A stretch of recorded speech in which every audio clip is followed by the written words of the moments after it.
Hello everyone, it's me again, Burntam, DIY TV. Panibagong araw at panibagong vlog na naman tayo mga ka-DIY. Sa araw na to, meron tayong ilalagay dito sa Miyosol natin or Miyopor ng Thailand. So, makita mo, yan. Bagong headlock natin na Miyopor by PB yan.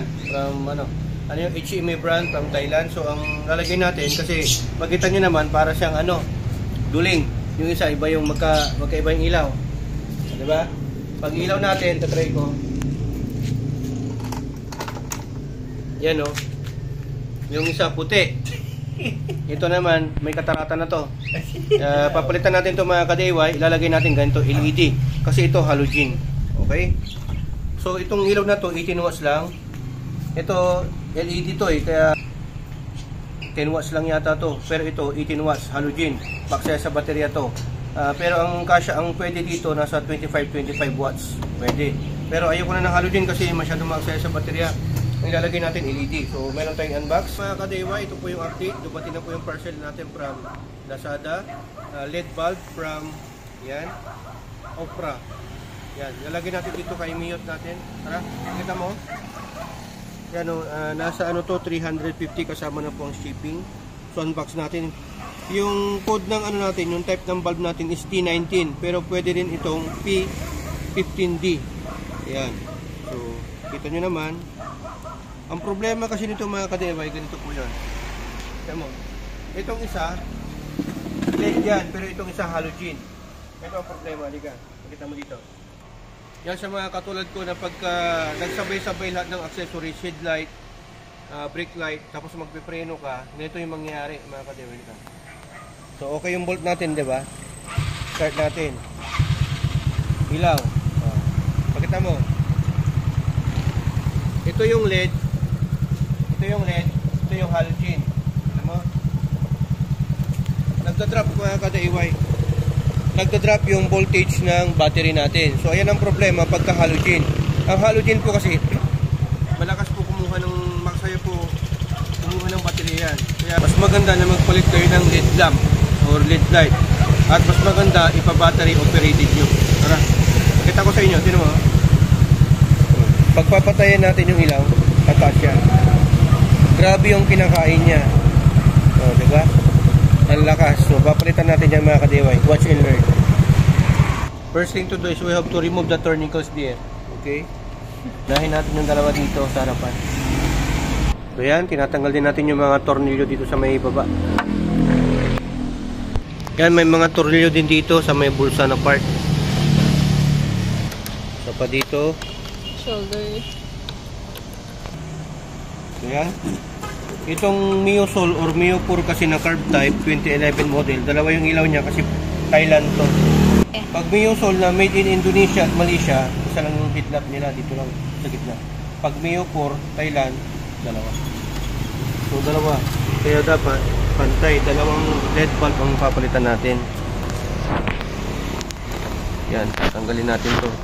Tsaka ang problema pa dito sa halogen na to, hindi lang siya maksaya, mainit pa. Yan o. So, nasa 25 watts to mga ka-DIY, masyadong mataas. Pwede rin, kasi hanggang 25 watts naman ang nito, maximum. 18 watts pwede rin. So ito yung ilalagay natin.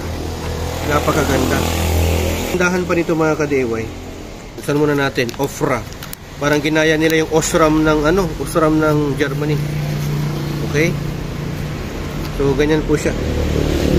Ang kagandahan dito, meron siya dito, projector type na siya, nakapokus yan, tapos meron pa siya sa gilid, ang dami at saka pinagsama nila ang yellow at white. Kung gusto mo ng white and white, high and low, at gusto mo rin ng yellow, low beam at high beam ang white. Yan. So 6,000 Kelvin po ito mga ka-DIY. So yan, pakita mo. Yan, Opera P15D. Okay? Ayan, nakalagay dyan, more than 50,000 lifespan. So, matagal-tagal mo na po itong gagamitin mga ka-DIY. Tsaka itong SIM lang po sila, ang T19 at P15D, one leg lang po yan, sa taas lang. Iba din yung H4, H3, iba din po yun. Okay? So, lalagay natin. Sundan nyo lang po, itong leg niya, sa taas yan. Dito. Alam ko na ito. Ayan, ilagay na natin mga ka-DIY. Fix na lang natin. Yan sa may socket niya para hindi tayo mahirapan. Yan. Testing na natin. Mas maganda itong ginawa natin yung socket. Okay.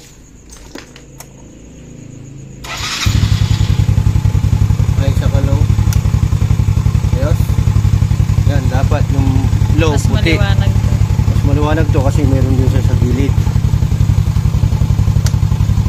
Yung low dapat yellow sabay. Ayos. Okay, tayo ka para makita. Low, high. Ayos. Quality. Fix na natin. Harapan. Okay, pitan na natin, tapos testing natin.